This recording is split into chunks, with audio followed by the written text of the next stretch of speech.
Ito ang Presidential Broadcast Service. Radyo Pilipinas. Radyo Publiko ng Bagong Pilipinas para sa Bagong Pilipino. Naghahatid ng mahahalagang balita at impormasyon na guugnay ng pamahalaan sa sambayanan. Tulay sa himpapawid ng serbisyo publiko. Radyo Pilipinas. Radyo Publiko. Ang boses ng Pangulo. Sa Iloilo, Radyo Pilipinas. 585 AM. Oras sa Radyo Pilipinas, alas 8:01 sa aga. Nagapanguna nga balita sa syudad, sa mga banwa, sa probinsya sa Iloilo, kagkaingon ng mga probinsya. Mga pananawon sa likod sa mga balita. Inyong mabatian sa Radyo Pilipinas Iloilo News. Mga balita na magasugata sa inyong aga. Ginbantayan, ginsunod, gintipon sa Radyo Pilipinas Iloilo News Team. Gikan sa hulot balitaan. Diretso sa inyong palamatian. Yarian! Radyo Pilipinas Iloilo News.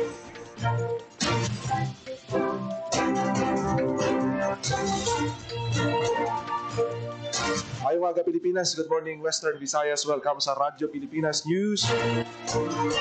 Subong adlaw sa Biyernes, Oktubre 10, 2025. Huwag niyo tagbalita, Janelle Baclay, kagkaroon sa aton ng mga pangulong dinala. Pila ka mga pumuluyo sa Bacolod City, ginbakwit kasunod sang pagbaha. 1.3 million pesos nga balor sang illegal nga droga na kumpiska sa bypass operation sa distrito sang Arevalo. Top 5 most wanted person sa Western Visayas nadakpan sa Tapas, Capiz. DPWH wala sa nakitaan nga depekto sa Ungka flyover santo sa resulta sang rapid visual inspection. Iloilo City Mayor Raisa Treñas, ginaabi-abi ang pahayag ni Presidente Marcos na dapat na koordinasyon sa LGU ang mga ginapatuman nga proyekto. Second batch sa mga bagong nga miyembro sang Mayors for Good Governance ginpanginbulahan ni Mayor Raisa Treñas. Ang probinsya sa Iloilo nagapanguna sa may pinakamataas nga collection efficiency sa apat ka locally sourced revenues.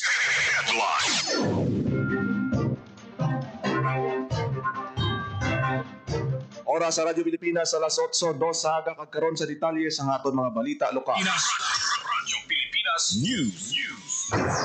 Nagiwat sang rescue operation mga personnel sa Bureau of Fire Protection sa Barangay Mandalagan, Bacolod City inibangod sa pagbaha sa lugar kasunod sa mabaskog kapag bubuo sang ulan. Magluwas sa Barangay Mandalagan, apektado man ang pagbaha ang Barangay Villamonte kung sa diin hindi magnubo sa 70 ka residente ang temporaryo nga nagsaylo sa evacuation center. Radyo Pilipinas. Radyo Pilipinas News. 1.3 million pesos nga balor sang shabu na kumpiska sa bypass operation sa distrito sang Arevalo. Radyo Pilipinas. Radyo Pilipinas. Sa balita ni Paul Tarosa. Naglabot sa 200 grams ng shabu nga kabalor sa 1.3 million pesos na nakumpiska sa kapulisan sa ginpatigan nga bypass operation sa Zone 14 Barangay Calaparan, Arevalo, Iloilo City. Arestado sa operasyon sa alias Ed, 52 anyos, alias Bebe, 39 anyos, kag alias Janjan, 32 anyos, Lunsay residente sa Iloilo City. Sa monitoring sa kapulisan, high-value target sa Ed kag Bebe samtang street-level individual si alias Janjan. Ang operasyon ginpatigan sa Iloilo City Drug Enforcement Unit, Iloilo City Police Station 6, Iloilo City Special Weapons and Tactics Team kag Regional Intelligence Unit 6. Para sa Bagong Pilipinas, Paul Tarosa, Radyo Pilipinas, Radyo Publiko. Radyo Pilipinas. Radyo Pilipinas News. High-value target individual arestado man sa bypass operation sa Santa Barbara, Iloilo. Radyo Pilipinas. Radyo Pilipinas. Report. Nagapanumbalik sa balita si Paul Tarosa. Estado sang Station Drug Enforcement Team sang Santa Barbara Municipal Police Station isa ka high-value target sa ginpatigan nga bypass operation sa Barangay Lanag, Santa Barbara, Iloilo. Ang subject sa operasyon ginkilalang si alias Boyboy, 44 anyos, residente sa Barangay Consolacion, San Miguel, Iloilo. Nadakpan man sa operasyon ang upod sang suspect ay isa ka minor de edad. Nagkumpiska sa operasyon ng 50 grams ng shabu na kabalor sa 340,000 pesos. Sunod kay IPPO Director Police Colonel Bayani Razalan. Parayon ng kapulisan sa pagtapna sa problema sa illegal nga droga gud masalba ra mga residente kag komunidad. Kaso nga paglapas sa Republic Act 9165 ang pag-atubangon sang suspect samtang ang minor de edad ang gin-refer sa Municipal Social Welfare and Development Office. Para sa Bagong Pilipinas, Paul Tarosa, Radio Pilipinas, Radio Publiko. Radyo Pilipinas. Radyo Pilipinas News. Wala sa nakita nga depekto ang Department of Public Works and Highways Region 6 sa Ongka Flyover kasunod sa nagluntad nga linog nga nagtayog sa Iloilo sang nagligan nga simana. Ini ang santo sa resulta sang ginkandak nga rapid visual inspection sang DPWH Regional Office 6 matapos ang nabatyagan nga linog. Structurally safe ang infrastruktura kag padayon ang pagpatigayon sa periodic monitoring kag survey agud may baluan ang safety, integrity kag stability sang infrastruktura suno sa DPWH. Pangabay naman sang ehensya sa mga motorista, sundon ang mga safety guidelines sa paglabay sa flyover. Radyo Pilipinas. Radyo Pilipinas News. Mayor Raisa Treñas, ginaabi-abi ang pahayag ni Presidente Ferdinand Marcos Jr. nga dapat may koordinasyon sa LGU sa pagpatuman ng mga proyekto.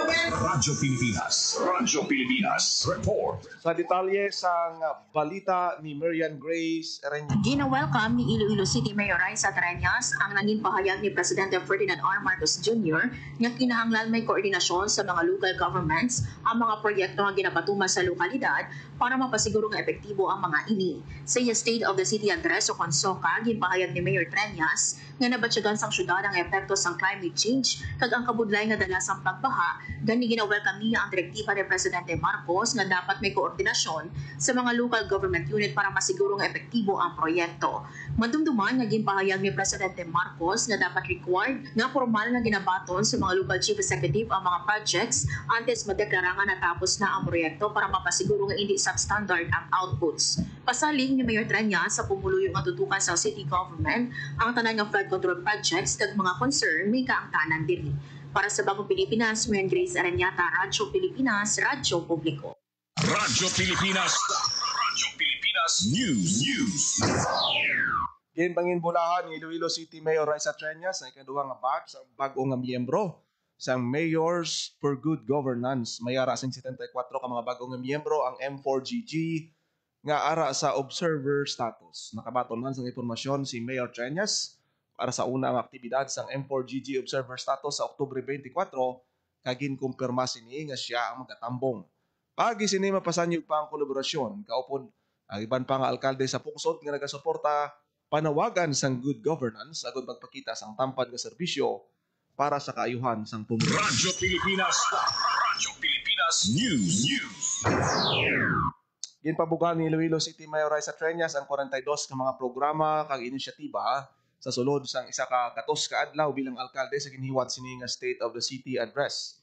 Saya giniwat nga soka ginpakigbayan sang alkalde ang accomplishment sa sulod sang 100 days sa diin niya sa 42 ka programa sa idalom sang Rise to Action Framework, sandig sa Rising Health, Social Services, Rising Economy kag Rising Livability nga pilar. Sa idalom sang Rising Health and Social Services nakip sa ginapatuman ang e-health tawag kag Rise Med kung sa diin nangin accessible ang medical consultation kag libre nga mga bulong sa komunidad.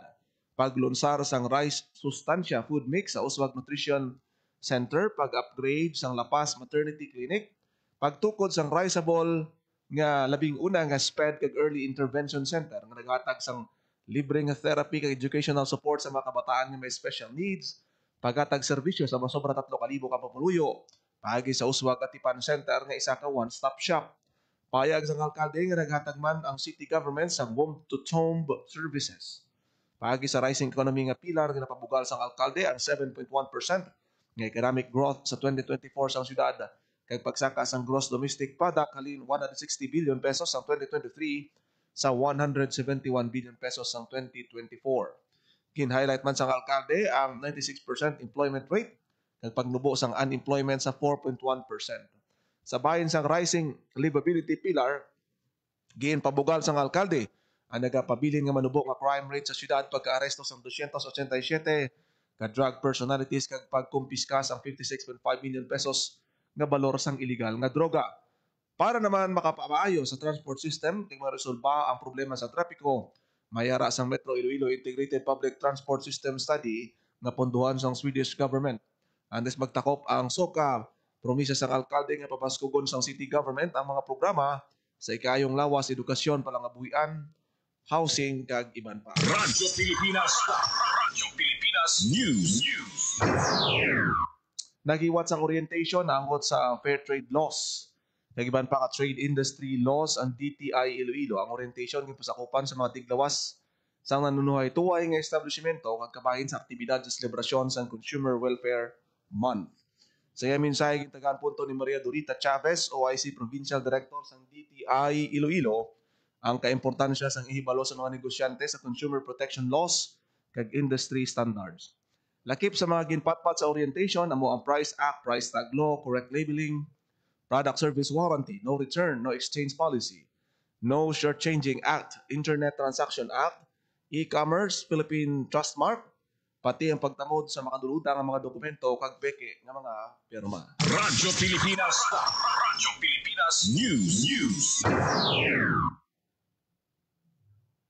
Sa iban pang balita, probinsya sang Iloilo may pinakamataas nga collection efficiency sa apat ka mga locally sourced revenues. Nang baton pagkilala ang provincial government gikan sa Bureau of Local Government Finance ang Department of Finance matapos makuha ang first place sa pinakataas nga collection efficiency sa apat ka locally sourced revenues, real property tax, business tax, fees and charges, kag economic enterprise ang 2024.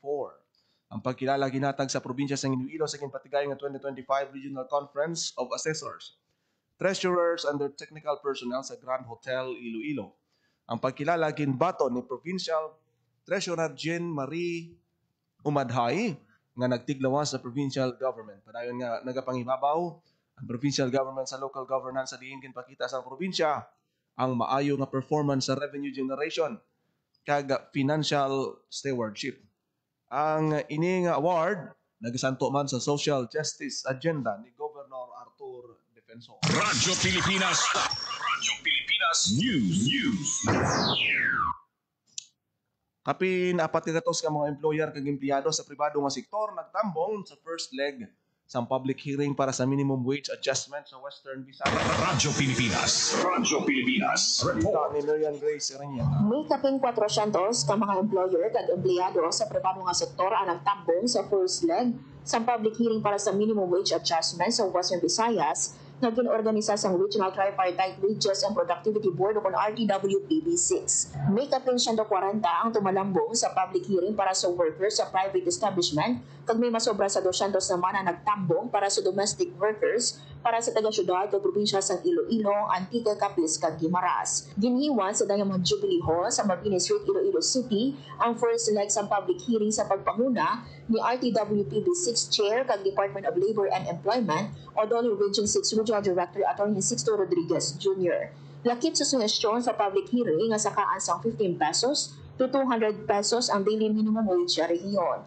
Natalana naman nga hiwaton ang sunod nga public hearing sa Oktubre 15 sa Nature's Village Resort Talisay City sa alas 8:30 sa aga tugtog alas 11:30 sa aga para sa domestic workers kag 1:30 sa hapon tugtog alas 4 sa hapon para sa mga mamumugon sa pribado nga establishmento. Sa karon yara sa 513 pesos ang daily minimum wage sa rehiyon para sa non-agriculture, industrial o commercial nga may masobra sa pulo ka empleyado kag 485 pesos naman sa mga manubo sa pulo ka empleyado. Sa sektor sang agrikultura, yara sa 480 pesos ang sweldohanay kag 6,000 pesos naman kada bulan sa mga kasambahay. Para sa Bagong Pilipinas, Marian Grace Aranyata, Radyo Pilipinas, Radyo Publiko. Radyo Pilipinas. Radyo Pilipinas News. Pinabisuhan ng mga motorista nga mag-obserba sa traffic rules sa area sang Iloilo Sunset Boulevard sa maabot nga Oktubre 11 kung buwas nga adlaw Sabado halin na 5 sa aga bangod sa patigayonon nga Bini Run. Ang 5 km Bini Run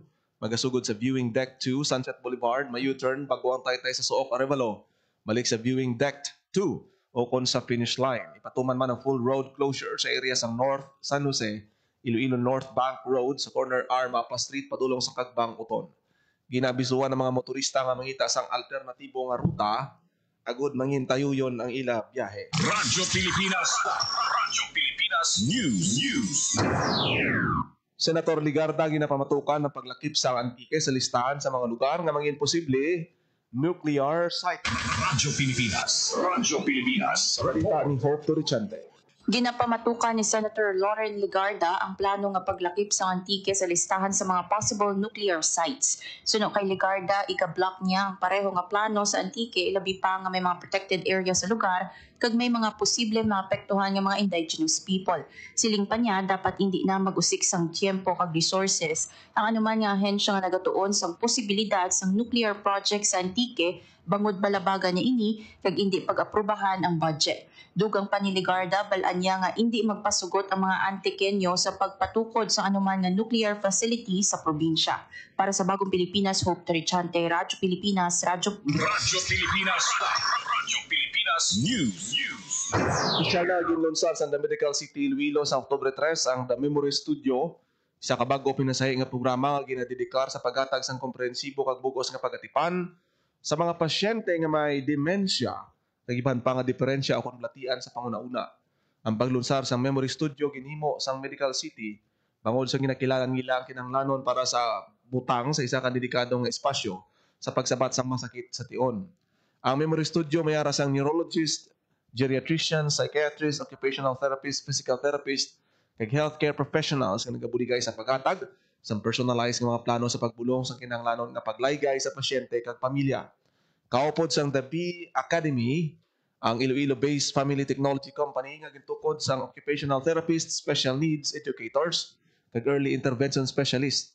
Ang TMC Iloilo Memory Studio Program gindisenyo sa pagtukod sang pagsalig kag pagpadayon sang panglawas sa panguna-una paagi sa komprehensibong assessment, evaluation, diagnosis kag personal nga pagbulong.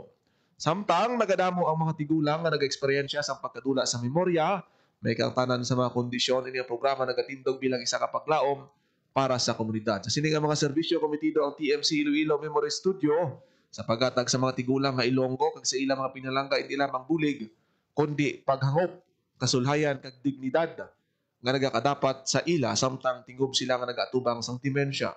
Ang programa nagatanyag sang dementia staging and assessment, dementia care intervention, primary carer coaching and training, access sa katawhay mediation platform, isa ka mental health support para sa caregiver kag dementia patient kag case management. Radyo Pilipinas News. Kaso sa hand, foot, and mouth disease sa probinsya ng Iloilo, nagsaka sang 502%. Radyo Pilipinas Report. Sa detalye sang balita ni Marian Grace Iranieta. Nagsaka na sa 502% ang kaso sang hand, foot, and mouth disease o HFMD sa probinsya sang Iloilo sining nga tuig as of Morbidity Week 40 kung ikumpara sa parehong nga period sa 2024. Sa datos ng Iloilo Provincial Health Office o kang PHO as of Morbidity Week 40 o kung humanin Enero 1 tutod Oktubre 4 sining nga tuig, yara na sa 2,791 ang kaso sang HFMD nga mas mataas ang 502% ikumpara sa 464 lang ang kaso sa pareho nga Morbidity Week sa 2024.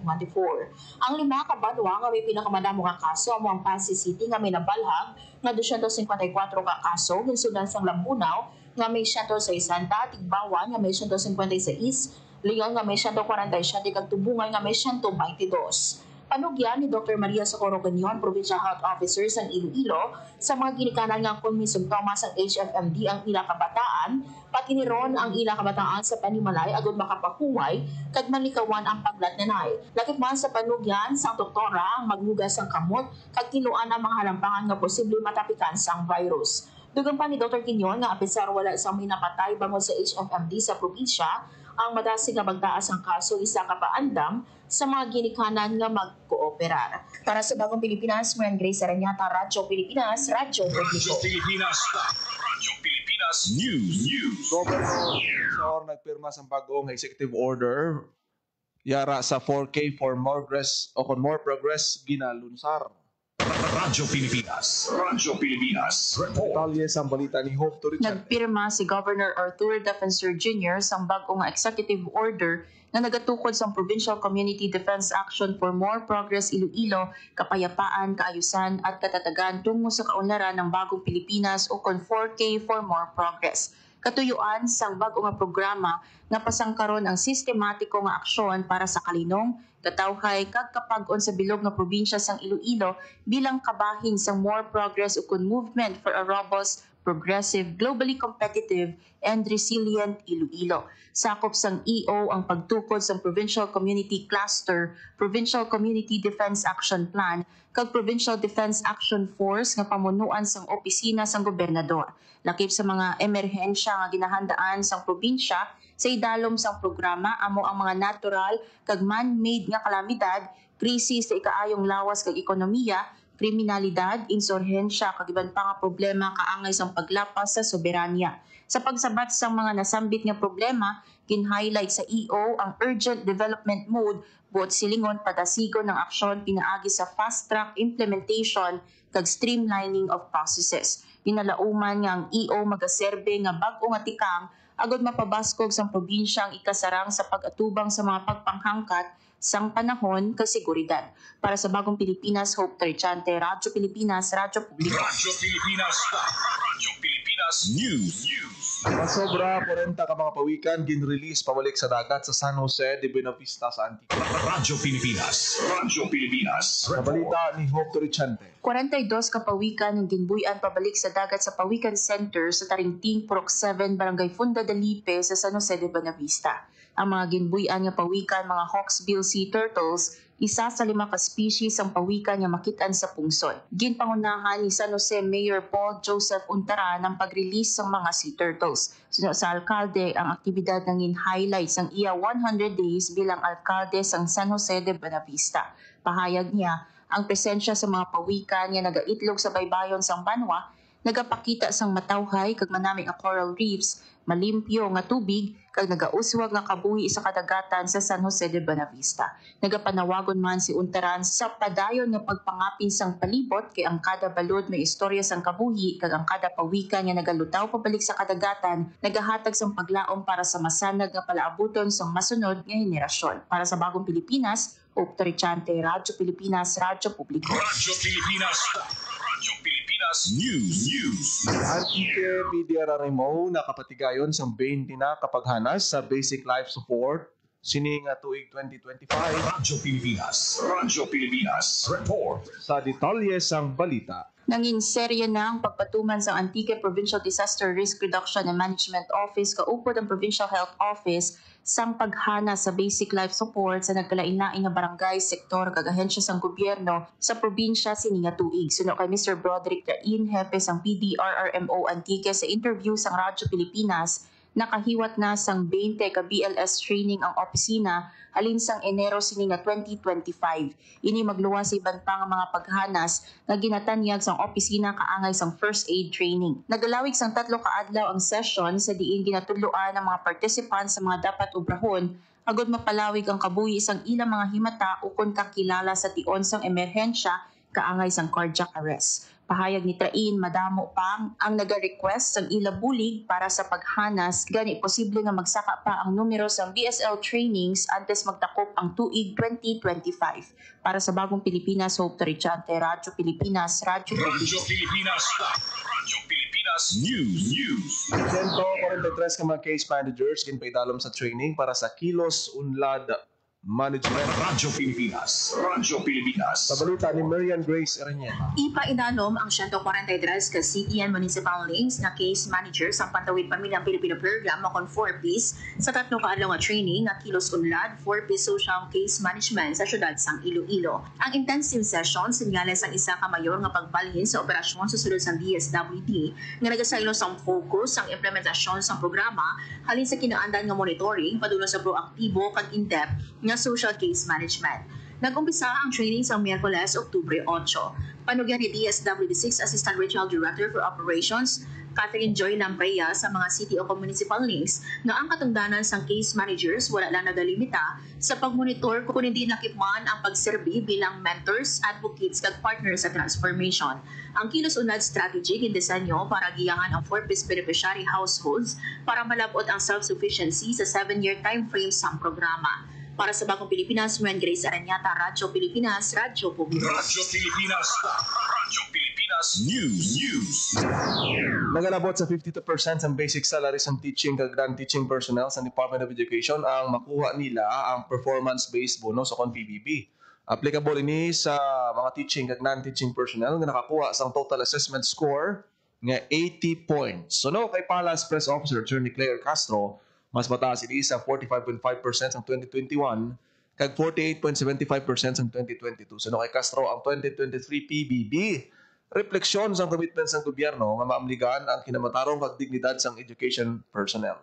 Nasuno man ini sa mando ni Presidente Ferdinand Marcos Jr. nga kinalaon ng kontribusyon sang education sector workers sa pungso. Radyo Pilipinas. Radyo Pilipinas News. Oras sa Radyo Pilipinas alas 8:26 Radyo Pilipinas. Radyo Pilipinas. Kagi niyo nabatian ang detalye sa mga pangunang nga balita sa pagpangalagad sang Radyo Pilipinas News sa buong adlaw sa Biyernes, Oktubre 10, 2025. Sa dugang pangabalita kag impormasyon, please share, follow kag like sa aton Facebook page Radyo Pilipinas Iloilo kag Radyo Pilipinas Community Group. Ako nagidlamin niyo alagad ang inyong tagbalita kada aga, Junior Baclay. Mayong aga Pilipinas, God bless Iloilo. Radyo Pilipinas. Radyo Publiko. Radyo Pilipinas. Itinuloy na po natin ang zero balance billing. Libre po. Ibig sabihin, ang serbisyo sa basic accommodation sa ating mga DOH na ospital, wala nang babayaran ang pasyente. Po, ang dami pong challenge, hindi po namin alam kung saan namin kukunin, ganon, nag-iisip kung paano namin mababayaran. Siyempre po, masayang-masaya, super saya po dahil na zero billing po kami. Po, malaking, po talaga, malaking tulong po. Mabilis lang din po. Bayad na ang bill ninyo.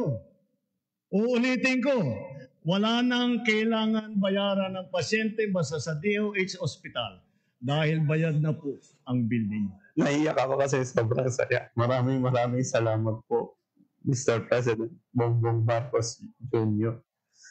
Hindi kami nagkamali ng taong hinalal. Ito ang Presidential Broadcast Service. Radyo Pilipinas. Radyo